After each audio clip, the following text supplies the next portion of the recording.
咖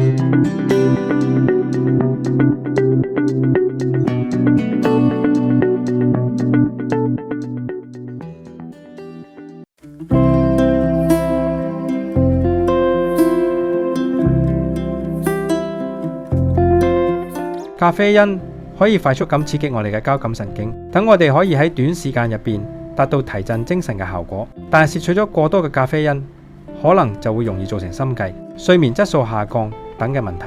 所以一日建議攝取300毫克以內嘅咖啡因，每日大約可以飲3杯以內嘅咖啡或者能量飲品。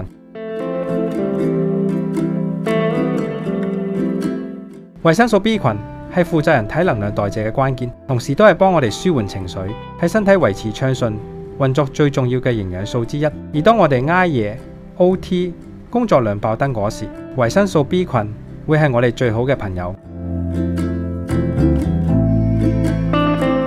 維生素 C 係一個好重要嘅抗氧化營養素嚟嘅。當面對堆積如山嘅工作嗰時，身體就更加需要有好嘅抗熱力、抗氧化能力，而維生素 C就可以幫我哋減少體內嘅自由基，從而提升免疫力。